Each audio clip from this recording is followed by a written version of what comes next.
오늘 이 시간에는 요한일서 5장 9절로 13절의 말씀을 함께 살펴보는 그런 시간을 갖도록 하겠습니다. 먼저 지난주에 전했던 말씀을 잠깐 요약을 해서 말씀을 드리도록 하겠습니다. 지난주에는 요한일서 5장 6절로 8절의 말씀을 이제 함께 살펴보는 시간을 가졌습니다. 하늘의 증언, 땅의 증언이라고 하는 제목을 가지고 말씀을 전해드렸어요. 우리 6절 말씀을 한번 보시면 요한일서 5장 6절 말씀입니다. 이분은 물과 피로 오신 분이시니 곧 예수 그리스도시라. 물로만 오지 아니하시고 물과 피로 오셨느니라. 증언하시는 이는 성령이시니 이는 성령께서 진리이시기 때문이라. 이렇게 하셨습니다. 여기에 보시면 예수 그리스도께서 물로만 오지 아니하시고 물과 피로 오신 분이시다, 이렇게 소개를 하고 있습니다. 예수님은 완전한 하나님으로서, 완전한 사람으로서 이 땅에 오셨어요.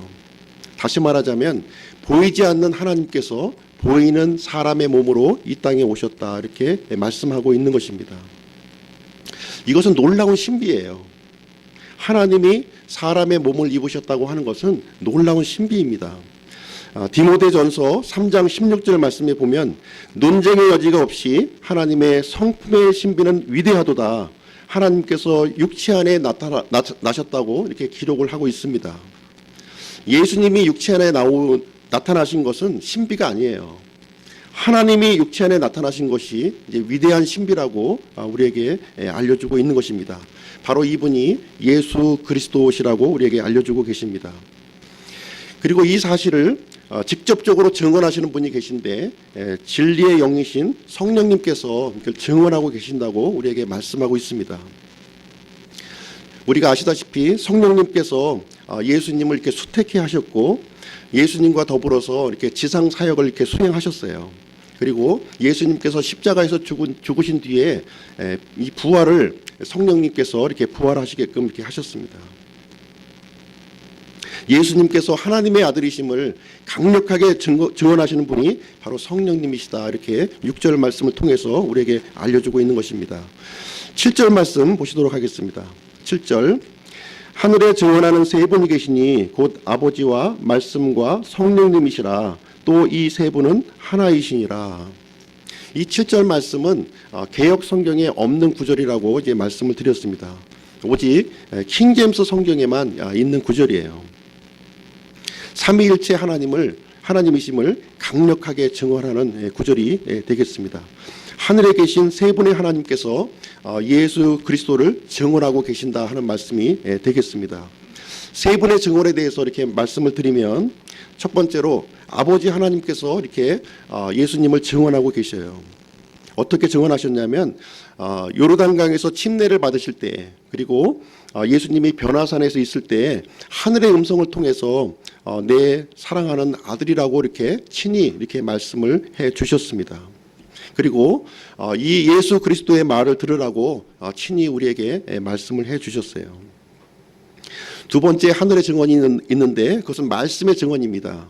이 말씀은 처음에 하나님과 이렇게 존재하셨으며 사람의 몸을 입고 이 땅에 오신 분이라고 이제 소개를 하고 있습니다. 바로 예수님 자신을 얘기하고 있는 거예요.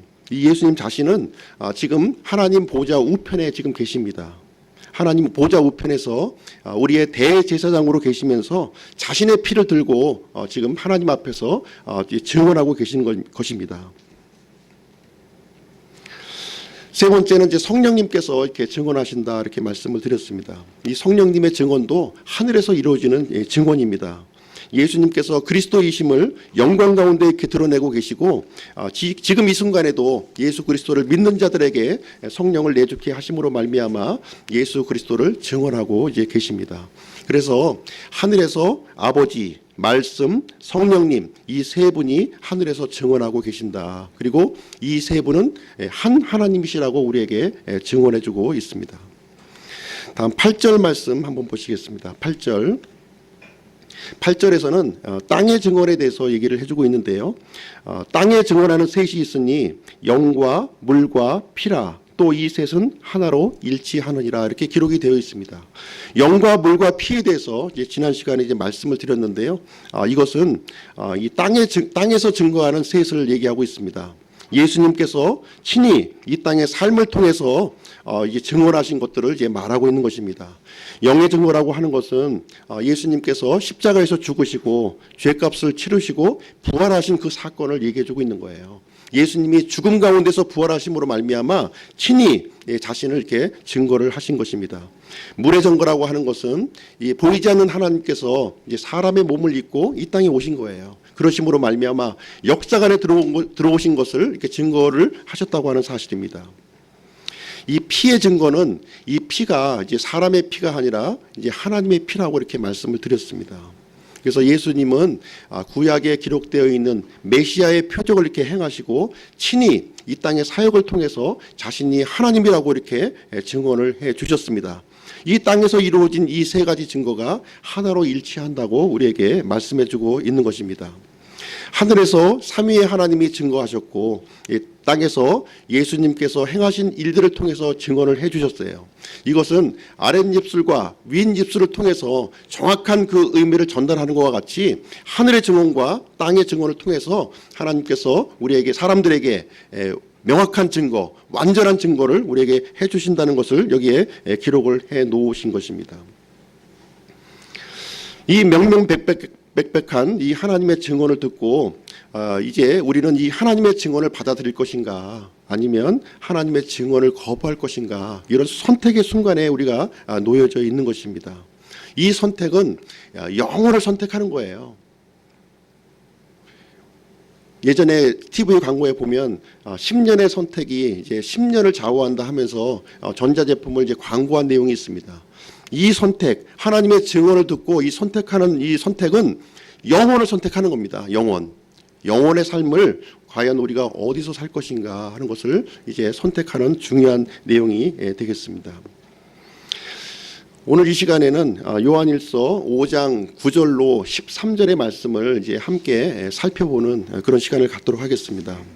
아들 안에 있는 영원한 생명이라는 제목을 가지고 이제 말씀을 전하겠습니다. 먼저 본문 강의에 앞서서 영원한 생명에 대해서 이제 먼저 말씀을 드리도록 하겠습니다. 영원한 생명이라고 하는 것은 글자 그대로 영원히 사는 걸 얘기하는 겁니다. 영원히. 다 관심이 있으시죠? 관심이 없으신 분 있나요? 개역 성경에서는 이 영원한 생명을 영생이라고 하는 단어로 표현을 했어요. 영생. 그러나 우리 흠정역 성경에는 영원한 생명, 영존하는 생명 두 가지로 이렇게 표현을 했습니다. 영원한 생명은 eternal life, 그래서 질적으로 영원한 생명을 이제 의미하는 것이고, 영존하는 생명이라고 하는 것은 everlasting life, 영원히 지속하는 생명을 의미한다 이렇게 보시면 되겠습니다. 이 life라고 하는 영어 단어도 우리 두 가지 뜻을 이렇게 가지고 있는데요. 하나는 생명이고 하나는 이제 삶이라고 이제 볼 수가 있습니다. 이 영원한 생명은 영원한 삶으로 이렇게 또 우리가 이해를 할 수가 있는 것입니다. 그래서 영원한 생명과 영원한 삶은 서로 분리된 것이 아니라 서로 연장선상에 있는 것이구나 하는 것을 우리는 이해를 할 필요가 있습니다. 성경에 보면 하나님의 생명을 이제 영원한 생명이라고 이제 우리가 표현을 하고 있습니다. 영원한 생명이라고 하는 것은 하나님과 함께 하는 생명이에요. 하나님과 함께하는 생명. 영원하신 하나님과 함께하는 것이 바로 영원한 생명이다 이렇게 보시면 되겠습니다. 그런데 이제 영원한 것은 좋은데 하나님과 함께한다는 것이 좀 거북스러운 사람들이 있으실 거예요. 그렇죠?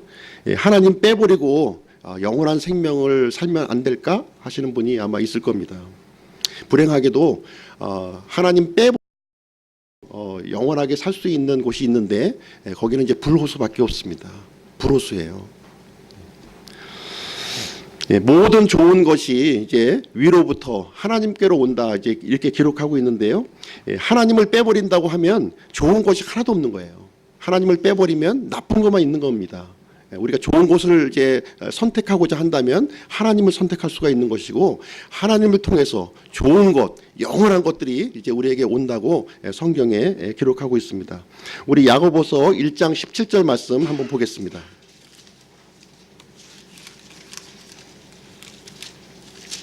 야고보서 1장 17절.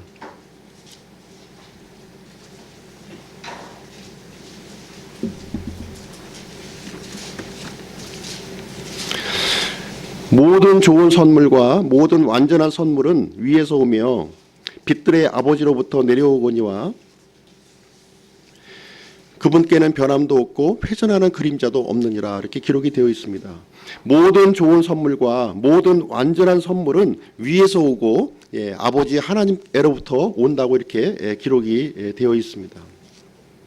이 영원한 생명을 이제 얻기 위해서는 이제 전제 조건이 있어요. 전제 조건.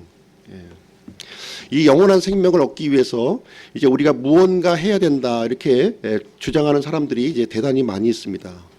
영원한 생명을 얻으려면 그래도 선행을 해야 되고 구제를 해야 되고 참선도 해야 되고 율법을 우리가 또 준수해야 된다 이렇게 주장을 하시는 분들이 이제 대단히 많이 있습니다. 그런데 영원한 생명이라고 하는 것은 사람의 힘으로는 이제 불가능한 거예요. 이것은 인류 역사가 이제 증명을 해주고 있습니다. 영원한 생명이라고 하는 것은 하나님의 공로를 통해서만 우리에게 전해지는 것입니다. 로마서 10장 4절 말씀 한번 보시겠습니다. 로마서 10장 4절.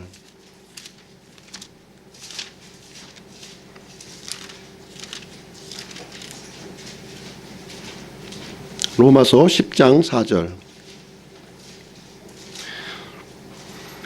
그리스도께서는 믿는 모든 자에게 의가 되시기 위하여 율법의 끝마침이 되시느니라. 거룩하신 이 하나님과 우리가 함께 하기 위해서는 조건이 필요한데 바로 의로움이라고 하는 사실이에요. 거룩하신 하나님과는 우리가 의로워야만 하나님과 함께 할 수 있는 것입니다. 그런데 예수님께서 우리에게 의를 주셨는데 예수님이 율법의 끝마침이 되어주셨다 이렇게 기록을 하고 있습니다. 율법의 모든 요구를 예수님께서 끝마쳐 주심으로 말미암아 우리 믿는 사람들에게 의를 이렇게 제공해 주셨다고 이렇게 얘기를 하고 있는 것입니다. 다시 말하자면 우리가 영원한 생명을 얻기 위해서는 예수님께서 나를 위해 베풀어 주신 공로에 의존해야 된다 하는 사실입니다.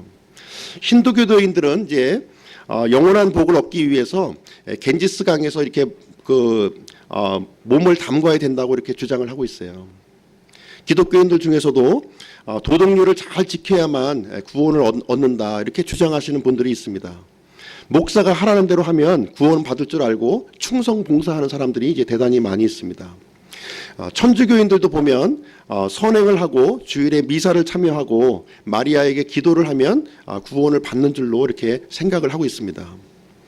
천주교 신부들 중에서는 우리가 구원을 이루기 위해서는 그리스도께서 90%는 하고 우리 사람이 나머지 한 10% 정도는 완성해야 되지 않느냐 이렇게 주장을 하시는 분이 있는 거예요.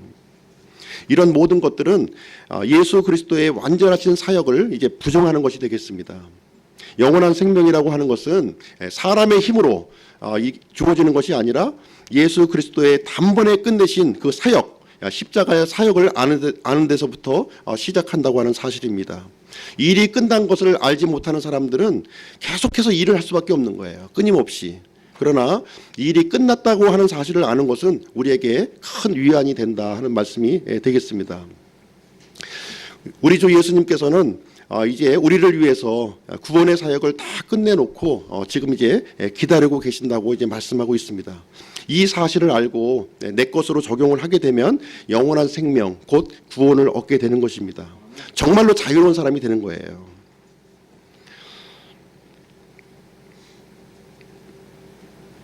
이 영원한 생명이 이제 사람의 노력과는 무관한 것이구나. 오직 하나님의 공로를 통해서만 가능한 것이구나 하는 사실을 이제 깨닫고 이제 오늘 본문의 말씀을 이제 한 구절 한 구절 찾아보도록 하겠습니다. 요한일서로 돌아오셔서요.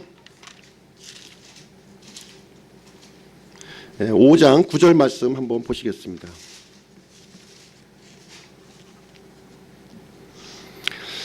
우리가 이제 요한일서 5장을 이렇게 시작하면서 이제 하나님께서 우리에게 이제 그 좀 종합 선물 세트를 우리에게 주셨다 이렇게 처음에 이제 말씀을 드렸어요.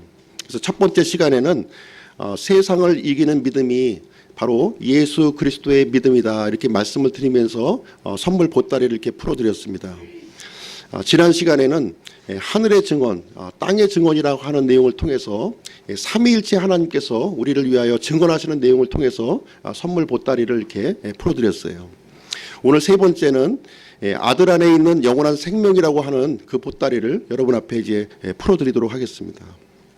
9절 말씀 한번 보실게요. 만일 우리가 사람들의 증언을 받을진대 하나님의 증언은 더 크도다. 이것은 하나님의 증언이니 곧 그분께서 자신의 아들에 관하여 증언하신 것이니라. 여기 증언이라고 하는 단어가 나오고 있습니다. 이 증언이라고 하는 단어는 법적 효력을 가지고 있는 용어예요. 법정에서 이 진실을 규명하기 위해서는 증언이 이제 대단히 중요합니다. 교통사고가 났는데 목격자를 찾습니다 하는 현수막을 아마 보신 일이 있을 겁니다. 이 사람의 증언이라고 하는 것은 법정에서 대단히 중요한 효력을 이렇게 갖고 있습니다. 그래서 지난 시간에 5절부터 8절까지 이제 하나님의 증언에 대해서 이제 살펴보았습니다. 삼위일체 하나님께서 이제 하늘에서 이 땅에서 이렇게 증언을 하셨다 이렇게 말씀을 드렸는데요. 이 증언은 사람의 증언보다 더 큰 증언이라고 우리에게 말씀을 해주고 있는 것입니다. 이 하나님은 모든 창조물의 최종 심판자가 되시는 분이세요. 최종 심판자의 이 증언이라고 하는 것은 최종 판결까지 우리가 갈 필요가 없습니다. 시간을 아무리 끌어도 소용이 없어요. 검사가 아무리 이의를 제기해도 소용이 없다는 말씀입니다. 최종 심판자의 이 증언이 가장 법정에서 효력 있는 증언이다 이렇게 말씀을 드릴 수가 있는 것입니다. 하나님께서는 이 자신의 아들에 대한 증언을 이 성경 기록을 통해서 이렇게 적어주심으로 말미암아 확정해 주셨습니다. 우리에게 아들의 출생과 아들의 사역과 아들의 부활에 대한 기록을 성경 기록에 분명하게 명백하게 우리에게 기록을 해 주셨습니다. 그래서 하나님께서는 이 아들 하나님을 이 하나님과 사람 사이에 중재자로 이렇게 삼으신 거예요. 이 중재자라고 하는 것은 양쪽 편을 다 이해하는 사람이어야 돼요. 이 중재자는 하나님 편을 이해해야 되기 때문에 하나님이셔야 되고 사람 편을 이해해야 되기 때문에 사람이셔야 되는 거예요. 바로 예수 그리스도께서 완전한 사람으로 완전한 하나님으로서 우리의 중재자가 되어주셨다 이렇게 말씀하고 있는 것입니다. 이제부터는 이 예수 그리스도 이 아들의 말을 들으라고 온 천하 사람들에게 공표를 해 주신 것입니다. 이 내용을 성경 기록을 통해서 우리에게 기록해 주심으로 말미암아 명문화시켜 주셨다고 하는 사실입니다. 이 외에 어떤 증언이 필요하겠어요? 어떤 증언이 필요하겠습니다. 이 증언을 거부한다고 하는 것은 하나님의 권위에 도전하는 것입니다. 그래서 우리는 이 하나님의 증언을 받아들이는 것은 대단히 중요하고 현명한 일이다 하는 것을 얘기해 주고 있는 것입니다. 10절 말씀 한번 보시겠습니다. 10절. 하나님의 아들을 믿는 자는 자기 안에 이 증언을 가지고 있고 하나님을 믿지 않는 자는 그분을 거짓말하는 자로 만들었나니 이는 하나님께서 자기 아들에 관하여 주신 증언을 그가 믿지 아니하기 때문이라. 본문에 보시면 하나님의 증언을 받아들이지 않는 자는 하나님을 거짓말쟁이로 만드는 것이다 이렇게 말씀하고 있습니다. 먼저 하나님의 증언은 명백한 객관적인 증언이라고 이제 우리에게 말씀을 해주고 있습니다. 우리는 지금 현재 불신 시대에 살고 있어요. 불확실한 그런 시대에 우리가 살고 있습니다. 확실한 것을 요구하는 그런 시대에 살고 있습니다. 그래서 하나님께서는 이 성경 기록을 통해서 이 예수 그리스도를 자신의 아들로 이렇게 증언을 해 주시고 있다고 하는 사실입니다. 이 성경 기록은 검증된 책입니다. 하나님의 말씀으로서 우리에게 검증된 책이기 때문에 이 말씀을 통해서 우리는 하나님의 증언을 이제 찾아볼 수 있다고 하는 사실입니다. 뿐만 아니라 우리 하나님을 믿는 사람들 안에 내적인 증거를 우리에게 주셨다고 이렇게 기록을 하고 있습니다. 하나님의 아들을 믿는 사람은 하나님께서 진리심을 믿는 사람이고 예수님께서 그리스도라고 하는 사실을 이제 확신하는 사람들이에요. 예수님이 이제 하나님의 아들이라고 믿어진다고 하는 사실은 하나님의 큰 은혜가 아닐 수가 없습니다.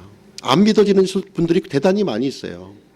하나님의 아들이 예수 그리스도라고 하는 사실을 우리 마음속에 믿어진다고 하는 것은 하나님의 큰 은혜인 것을 우리는 알 수가 있습니다. 반면에 하나님을 믿지 않으려고 하는 사람들이 있다는 겁니다. 이 하나님을 믿지 않는 사람이라고 하는 것은 객관적인 이 증언, 이 하나님의 증언을 거부하는 사람들이라고 얘기를 해주고 있어요.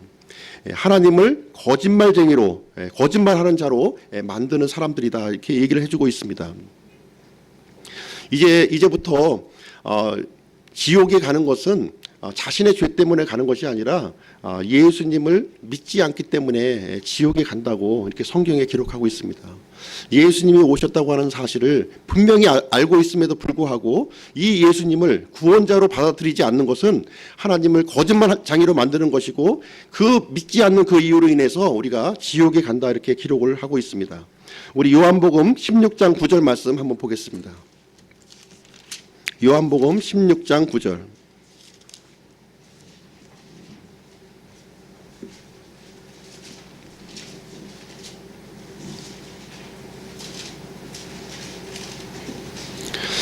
죄에 대하여라 함은 그들이 나를 믿지 아니하기 때문이요. 그래서 믿지 않는 죄가 이제 가장 큰 죄다 하는 것을 우리에게 말씀해주고 있는데요.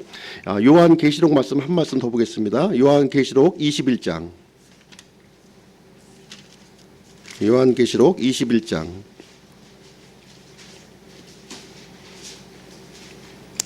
8절.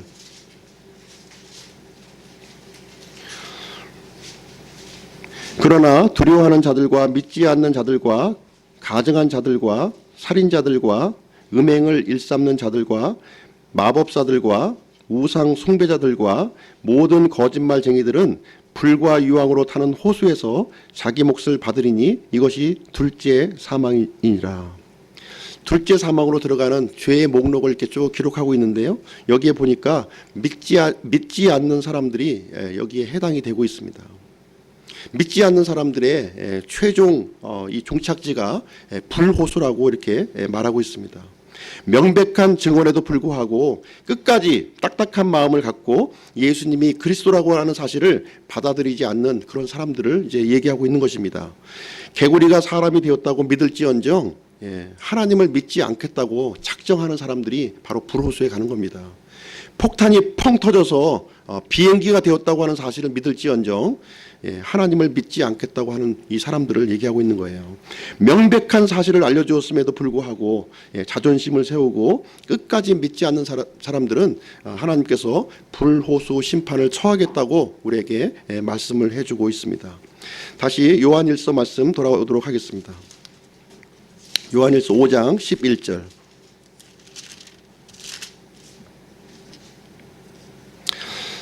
또 증언은 이것이니 곧 하나님께서 우리에게 영원한 생명을 주신 것과 이 생명이 그분의 아들 안에 있는 것이니라. 하나님께서는 아들 안에 영원한 생명을 이렇게 두셨다, 이렇게 기록을 하고 있습니다. 하나님께서는 예수님 안에 엄청난 이 보물들을 이제 우리에게 감춰 놓으셨다, 이렇게 말씀하고 있는데요. 한번 우리 예수님 안에 어떤 보물들을 하나님께서 감춰 놓았는지 그 내용을 한번 살펴보도록 하겠습니다. 우리 다 같이 에베소서 1장 말씀 한번 보겠습니다.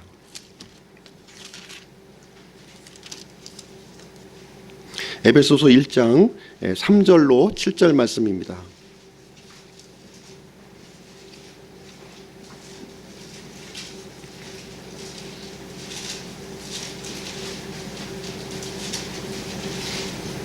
예, 3절로 7절. 하나님 곧 우리 주 예수 그리스도의 아버지를 찬송하리로다. 그분께서 그리스도 안에서 하늘의 처소들에 있는 모든 영적인 복으로 우리에게 복을 주셨으니 곧 우리가 사랑 안에서 자신 앞에 거룩하고 흠이 없게 하시려고 세상의 창건 이전에 그분 안에서 우리를 택하셨으며 자신의 크게 기뻐하시는 뜻에 따라 우리를 예정하사 예수 그리스도를 통해 자신의 아이로 입양하심으로써 자신의 은혜의 영광을 찬양하게 하셨느니라. 그 은혜 안에서 그분께서 그 사랑하시는 자 안에서 우리를 받아주셨으니 그 사랑하시는 자 안에서 우리가 그분의 풍성한 은혜에 따라 그분의 피를 통해 구속 곧 죄들의 용서를 받았도다. 여기 말씀에 보시면 예수님 안에서 반복적으로 이렇게 나오고 있는 내용을 한번 살펴볼 수가 있습니다. 3절 말씀에 보시면 그리스도 안에서 예수님 안에서 어떤 것을 이제 두셨냐면 하늘의 처소에 있는 모든 영적인 법을 거기에 감춰 두셨다 이렇게 얘기를 하고 있습니다. 또 4절 말씀에 보시면 세상의 창건 이전에 그분 안에서 예수님 안에서 우리를 택해 주셨다고 기록을 하고 있습니다. 6절 말씀에 보시면 그 사랑하시는 자 안에서 예수님 안에서 우리를 받아주셨다 이렇게 기록을 하고 있어요. 7절 말씀에 보시면 그 사랑하시는 자 안에서 곧 예수님 안에서 그분의 피를 통해 구속 곧 죄들의 용서를 우리에게 허락해 주셨다고 이렇게 기록을 하고 있습니다. 다시 말하자면 예수님 안에서 모든 영적인 복을 이렇게 감춰 놓으셨으며 예수님 안에서 우리를 택해 주셨으며 예수님 안에서 우리를 받아주셨으며 예수님 안에서 우리의 죄들을 용서해 주셨다 이렇게 기록을 하고 있는 거예요. 하나님께서는 예수님 안에 이 엄청난 보물들을 여기에 감춰 놓으셨다고 하는 사실을 우리에게 알려주고 있습니다. 이 사실을 이제 하늘의 증언, 땅의 증언을 통해서 이제 확고히 해주셨고 이제 남은 것은 무엇이냐? 예수님 안으로 우리가 들어가느냐, 들어가지 않느냐 하는 선택만이 우리에게 남아있다고 하는 사실을 우리에게 알려주는 말씀이 되겠습니다. 12절 말씀 보겠습니다. 12절 요한일서 12절 5장 12절 말씀 보겠습니다.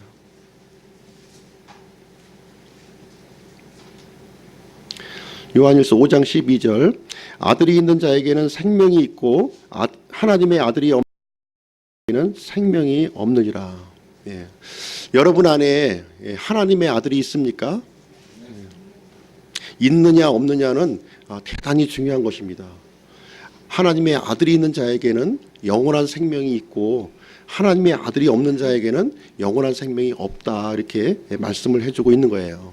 사도행전 4장 12절 말씀에 보면 다른 사람 안에는 구원이 없나니 하늘 아래서 우리를 구원할 다른 이름을 사람들 가운데 주지 아니하셨다 이렇게 기록을 하고 있습니다. 오직 예수 그리스도를 통해서만이 이제 영원한 생명을 우리에게 허락해 주셨다고 하나님께서 이렇게 정해 놓으셨다고 하는 사실입니다. 우리 이제 여기 볼펜이 하나 있습니다. 이 볼펜을 우리가 소유를 하려면 이 볼펜이 이 책갈피 안에 이렇게 들어가 있어요.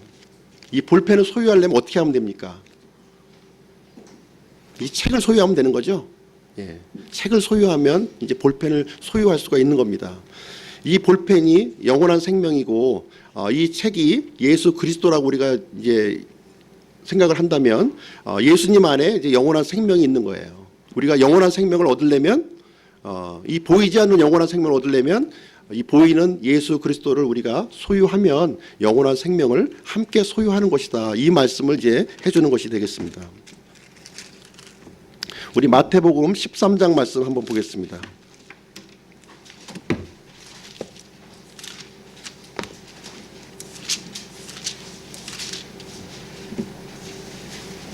마태복음 13장 44절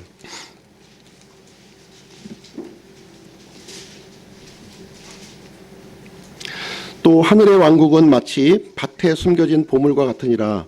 사람이 그것을 발견하면 숨겨두고 그것의 기쁨으로 인해 가서 자기의 모든 소유를 팔아 그 밭을 사느니라. 이렇게 기록이 되어 있습니다. 여기에 보면 하늘의 왕국은 밭에 숨겨진 보물과 같다 이렇게 말씀을 하고 있습니다. 어떤 사람이 밭에 가서 밭을 갈고 있는데 그 밭에 엄청난 보물이 이제 묻혀 있는 것을 이제 발견한 거예요. 그 보물을 이제 내 것으로 만들려면 어떻게 하면 되겠습니까? 빨리 가서 내 온 소유를 팔아가지고 그 밭을 사면 되는 거예요. 하늘의 왕국이 이와 같다는 것입니다. 그 보물을 소유하려면 그냥 소유하면 불법적인 겁니다. 불법적인 획득물이에요. 그러나 그 땅을 내가 소유하게 되면 그 땅 안에 있는 보물도 내 소유로 만들 수 있다. 이렇게 마태복음 13장에서 우리에게 알려주시는 말씀이 되겠습니다. 요한일서 5장으로 돌아오셨어요. 13절 말씀 보시겠습니다. 요한일서 5장 13절. 내가 하나님의 아들의 이름을 믿는 너희에게 이것들을 쓴 것은 너희에게 영원한 생명이 있음을 너희가 알게 하고 또 하나님의 아들의 이름을 너희가 믿게 하려 함이라. 요한복음 5장 13절 말씀은 어떤 말씀이냐면 요한 서신서를 기록한 두 가지 목적을 여기에 기록을 하고 있습니다. 한 가지는 뭐냐면 우리 믿는 예수 그리스도를 믿는 사람들에게 영원한 생명이 있다고 하는 사실입니다. 이 영원한 생명의 가치를 잘 모르시는 분들이 굉장히 많이 있어요. 이 밭에 묻힌 보물과 같이 엄청난 보물이라는 거예요. 이 가치를 잘 모르는데 사도 요한은 이 보물이 영원한 생명이라고 우리에게 알려주고 있는 것입니다. 두 번째는 하나님의 아들의 이름을 너희가 믿게 하려 한다, 이렇게 기록을 하고 있습니다. 영원한 생명이 있음을 아는 것 대단히 중요한 겁니다. 영원한 생명은 영원한 삶이다, 이렇게 말씀을 드렸는데요. 보통 이제 영원한 삶이 죽은 뒤에 이렇게 얻어지는 것으로 이렇게 생각을 하고 있어요.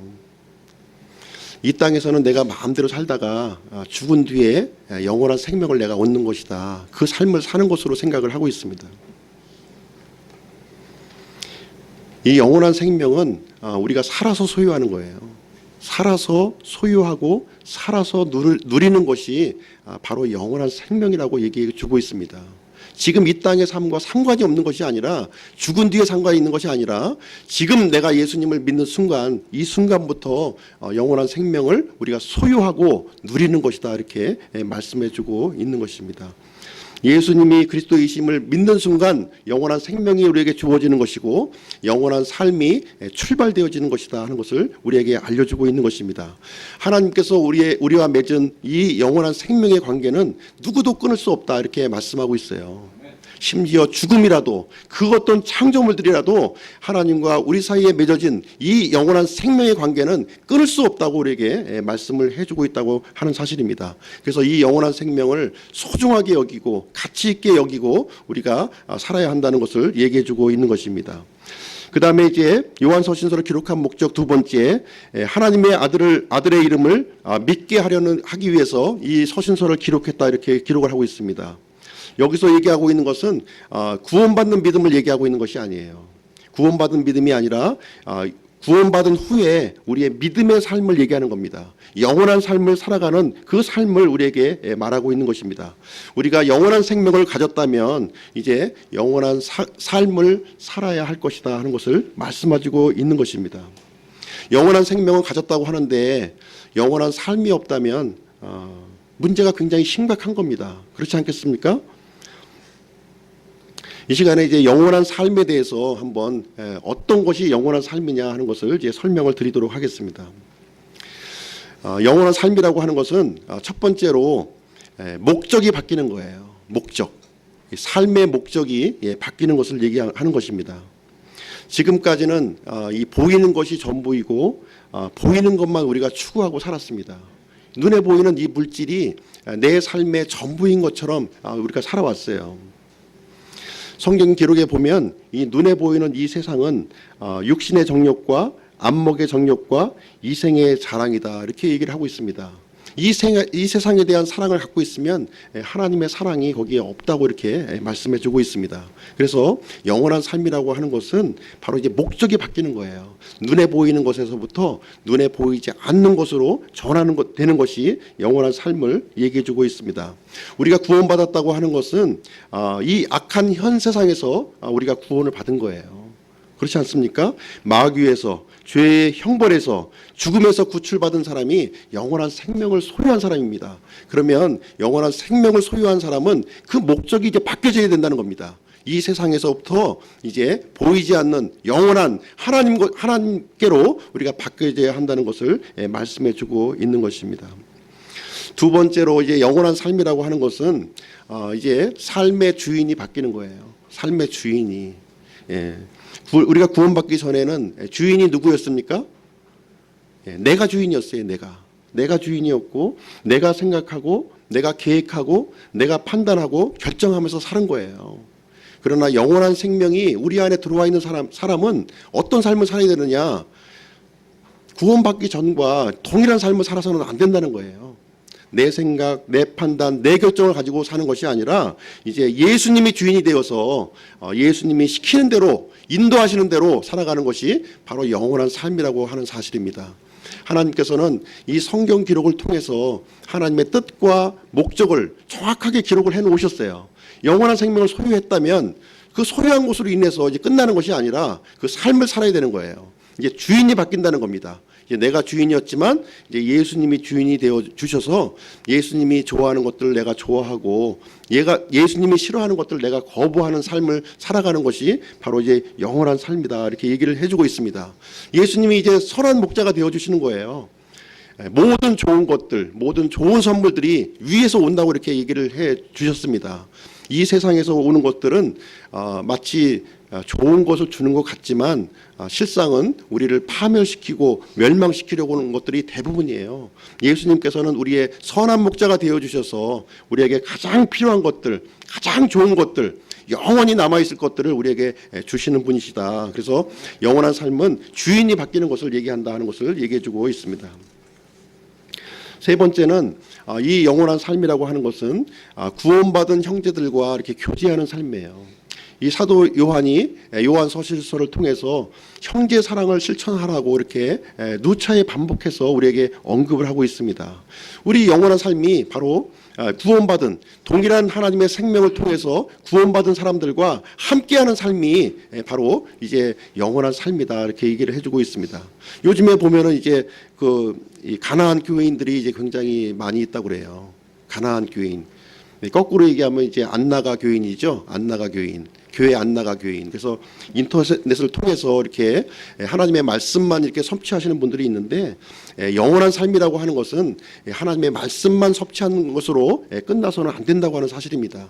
이 함께 구원받은 사람들과 이렇게 함께 교제하고 섬기는 삶을 사는 것이 바로 영원한 삶이다. 이 땅의 삶이 그대로 천국으로 이어지는 거예요. 이 땅의 삶 틀리고 천국의 삶 틀린 것이 아닙니다. 지금 이루어지는 이 삶이 그대로 이 천국에 가서도 이루어진다고 우리에게 얘기를 해주고 있어요. 양의 비유를 한번 제가 말씀을 드릴 텐데요. 양이 이제 사람의 특성과 이제 대단히 비슷합니다. 굉장히 이기적이고 교만하고 그래요. 이 양은 여름철에는 이제 이렇게 붙어 있어요. 서로 이렇게 붙어서. 겨울철에는 보면은 이렇게 흩어져 있어요. 이렇게 뿔뿔이. 그 이유를 보니까 뭐 직접 제가 물어본 건 아닌데 이 양이 굉장히 이기적인 특성을 갖고 있기 때문에 여름철에 이렇게 붙어 있는 이유가 있다는 거예요. 왜 그러냐면 다른 양이 시원할까 봐. 겨울에는 왜 흩어져 있겠습니까? 다른 양이 따뜻할까 봐. 그게 걱정되는 거예요. 양이 아주 이기적인 특성을 이제 가지고 있는 겁니다. 사람도 마찬가지예요. 아주 이기적인 특성을 갖고 있습니다. 그러나 우리 하나님의 생명을, 영원한 생명을 받은 사람들은 그런 방식으로 살면 안 된다는 거예요. 그런 방식으로. 다른 사람을 위해서, 지금까지는 나의 유익과 다른 사람이 잘 되는 게 싫고 그렇게 했지만 다른 사람이 잘 되도록 하고 내가 헌신하는 그런 삶이 바로 영원한 삶이다 이렇게 얘기를 해주고 있는 것입니다. 내가 움켜쥐는 것이 아니라 이게 내주는 것이고, 나를 높이는 것이 아니라 다른 사람을 높여주고 다른 사람의 만족과 행복을 위해서 사는 것이 바로 영원한 삶이다 이렇게 우리에게 알려주고 있는 것입니다. 네 번째로 이제 영원한 삶이 이제 무엇이냐면 하나님의 왕국을 확장하는 삶이 되는 거예요. 하나님의 왕국을 확장하는 삶. 우리 하나님을 믿는 사람들과 함께 더불어서 교제할 뿐만 아니라 예수님의 핏값으로 사주신 이 예수님의 교회를 세워나가는 것이다.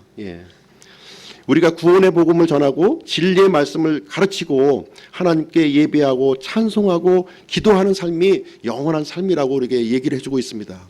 우리가 구원받기 전에는 이러한 것들이 사실 관심이 없었어요. 그렇지 않습니까?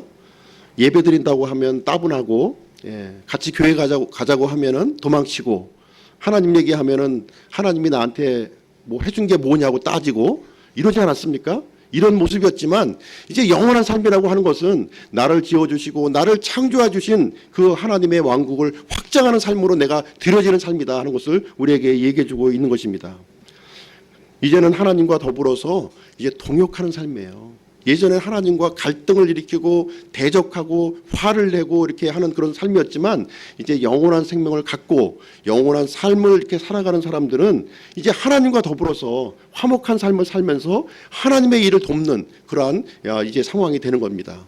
사도 바울이 예전에는 구원받기 전에는 이 하나님의 교회를 핍박하고 그 열성적으로 이제 하나님 믿는 사람들을 이렇게 압제했어요. 그러나 예수님을 믿고 난 후에는 완전히 180도로 이제 달라졌죠. 예, 이 복음을 전하기 위해서 수만 킬로를 이렇게 행진하면서 하나님을 복음을 전했던 그 사람으로 전화되었다고 하는 사실을 우리는 살펴볼 수 있습니다.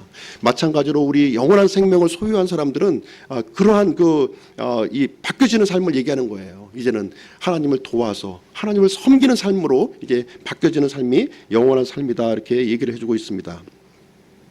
마지막으로 다섯 번째로 영원한 삶이라고 하는 것은 주 예수님과 더불어 고난받는 삶이다 이렇게 얘기를 해주고 있어요.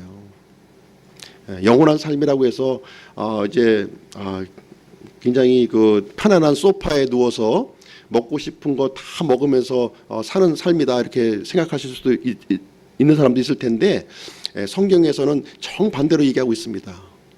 주 예수님과 더불어 고난받는 삶이라고 이렇게 얘기해주고 있어요. 마음을 단단히 먹어야 되는 겁니다. 영원한 삶이라고 해서 그냥 사탄과 같이 이렇게 내가 누리는 것이 아니라 고난받는 삶이라고 얘기를 해주고 있습니다. 이 땅에서 사는 영원한 삶은 세상에서 배척받는 삶입니다. 사도 바울, 사도 요한과 같은 우리 믿음의 선진들의 공통점이 있다면 바로 이제 고난을 받았다고 하는 사실입니다. 복음을 위해서 매도 맞고 감옥에도 갇혔으며 심지어 짐승의 밥이 되기까지도 했다 이렇게 기록을 하고 있습니다. 그럼에도 불구하고 우리 믿음의 선진들은 주 예수님과 함께하는 것이라면 어떠한 희생도 내가 각오하겠다 하는 그런 믿음을 그 사람들이 가지고 있었습니다. 왜 그러냐면 영원한 삶이 현 세상으로 끝나는 것이 아니다고 하는 사실이에요. 현 세상으로 엔드가 아닙니다. 계속 이어지는 것이 영원한 삶인 것을 알았기 때문에 이 세상에 어떤 고통도 어떤 고난도 감수했다고 이렇게 기록을 하고 있는 것입니다. 오히려 현 세상의 고난이 앞으로 더 큰 보상으로 우리에게 다가온다고 성경에 기록을 하고 있습니다. 로마서 8장 17절 18절 말씀에 보면 내가 생각하건대 이 현 시대의 고난들은 앞으로 우리 안에 나타날 영광과 좋게 비교할 수 없다 이렇게 말씀하고 있는 것입니다. 그러면 영원한 생명을 가진 사람과 영원한 생명을 가지지 않은 사람의 차이점이 무엇인가 이렇게 믿지 않는 사람들이 또 이렇게 물어볼 수가 있어요. 죽음이라고 하는 공통점을 갖고 있습니다. 영원한 생명을 가지고 있는 사람도 죽고 영원한 생명을 갖지 않고 살아가는 사람도 죽어요. 동일합니다. 그런 면에서 보면은 우리 영원한 생명을 가진 사람들은 대단히 불쌍한 사람들입니다. 여기 모여 있으신 분들은 대단히 불쌍하신 분들이에요. 주일날 이렇게 교회 나와서 하고 싶은 것도 못하고 놀러 가지도 못하고 좀 피곤하면 좀 이렇게 좀 늦잠도 이렇게 자야 되는 건데 참 그 눈 비비고 이렇게 교회에 와서 이렇게 나오는 것이 어떻게 보면은 믿지 않는 사람들의 그 시각으로 봤을 때는 대단히 불쌍한 거예요. 그렇지 않습니까? 대단히 불쌍한 사람들이에요. 하고 싶은 것 마음대로 하지도 못하고 또 어떻게 보면 세상적으로 보면 비생산적인 사람들이에요. 그렇지 않습니까? 지금 뭐 나가서 일하면은 그래도 일당 얼마 이렇게 받을 수 있을 텐데 교회에 이렇게 나옴으로 인해서 이제 그 기회 비용이 상실하게 되니까 굉장히 비생산적인 라고 볼 수 있습니다. 그러나 우리의 삶이 죽음으로 끝나는 것이 아니라는 거예요. 죽음으로 끝난다면 맞는데 죽음으로 끝나지 않는다고 하는 사실입니다. 신자의 죽음과 불신자의 죽음의 차이점이라고 하는 것은 죽음 이후에 소망을 가진 사람이냐 소망을 가지지 않은 사람이냐 하는 것으로 우리는 알 수가 있는 것입니다. 우리 믿는 사람들의 차이점은 죽은 이후에 소망을 가진 사람이라는 거예요. 그렇기 때문에 이 땅에 어려움이 있더라도 괴로움이 있더라도 우리 주 예수님을 섬기며 이 믿음의 선택을 우리가 하면서 나아간다 이렇게 말씀을 드리는 것입니다. 하나님께서는 우리 성도들의 죽음을 굉장히 귀중하게 이렇게 보고 계십니다. 우리 데살로니가 전서 말씀 한번 보시도록 하겠습니다. 데살로니가 전서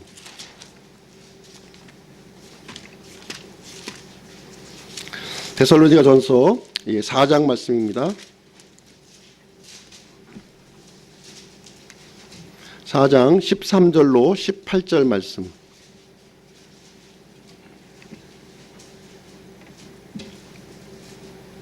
13절 그러나 형제들아 잠자는 자들에 관하여 너희가 모르기를 내가 원치 아니하노니 이것은 너희가 아무 소망 없는 다른 사람들 같이 슬퍼하지 아니하게 하려 함이라. 잠자는 자들이라고 하는 것은 여기서 이제 죽은 사람들을 얘기합니다. 그리스도 안에서 죽은 사람들에 대해서 이제 알기를 원한다. 우리가 믿는 사람들의 죽음을 보았을 때 슬퍼하지 말라 이렇게 사도 바울이 우리에게 말씀하고 있는 것입니다. 14절 말씀 보겠습니다. 우리가 예수님께서 죽으셨다가 다시 일어나셨음을 믿을진데 그와 같이 예수님 안에서 잠자는 자들도 하나님께서 그분과 함께 데려오시리라.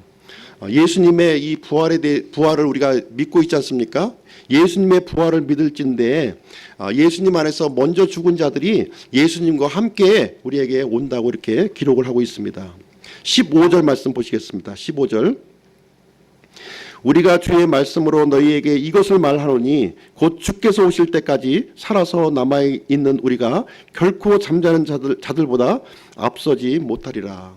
우리 살아있는 사람보다 죽은 사람이 더 앞선다는 거예요. 이미 먼저 믿음 가운데 죽은 사람이 더 앞선다고 하는 사실을 우리에게 알려주고 있습니다. 16절 주께서 호령과 천사장의 음성과 하나님의 나팔소리와 함께 친히 하늘로부터 내려오시리니 그리스도 안에서 죽은 자들이 먼저 일어나고 예수님이 오시는 영광 가운데 오시는 장면을 여기서 설명해 주고 있는데요.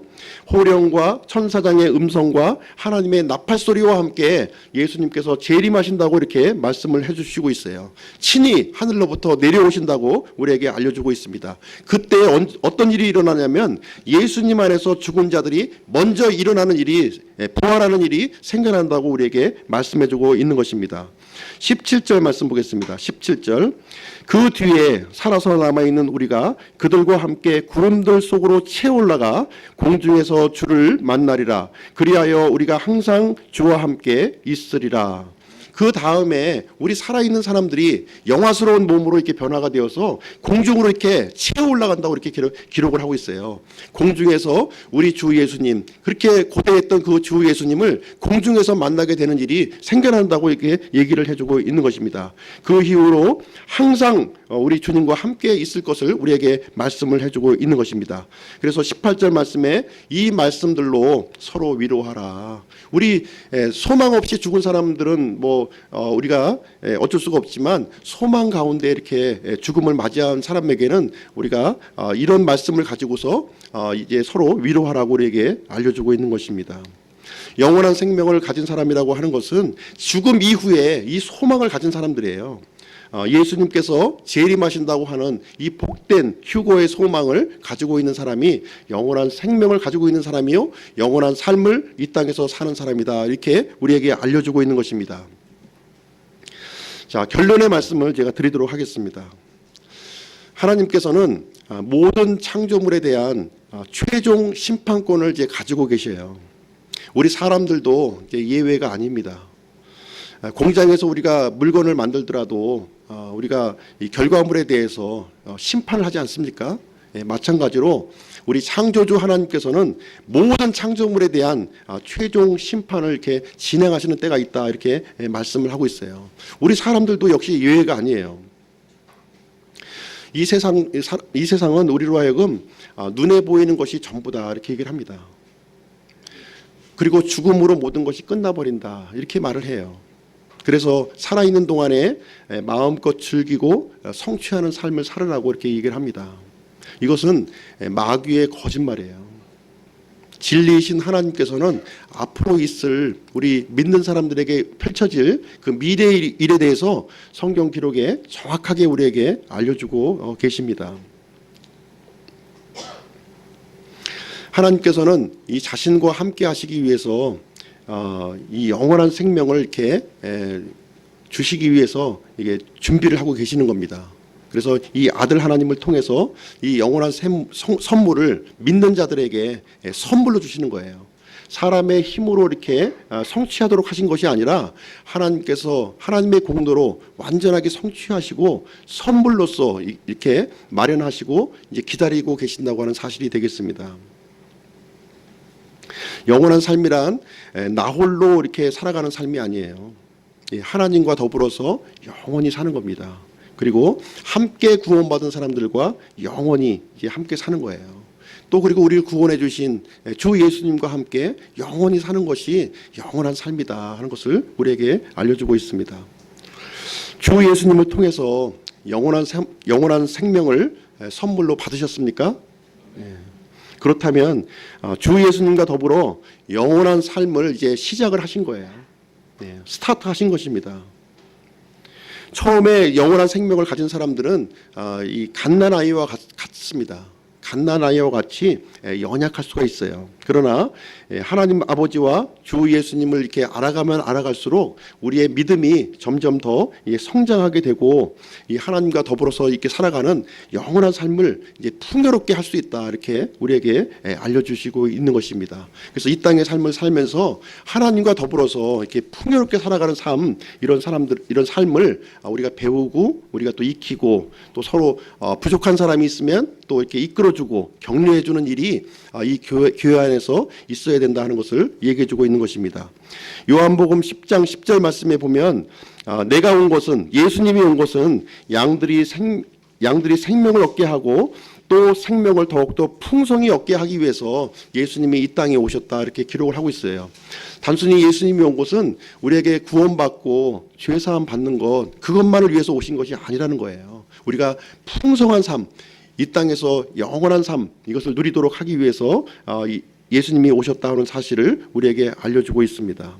하나님께서 허락해 주신 그 이 영원한 생명 소중하게 여기고 이 땅에서 이 풍요로운 삶을 살아가는 우리 기쁨 침례교회 성도님들이 한 분 한 분 되시기를 간절히 기원 드립니다.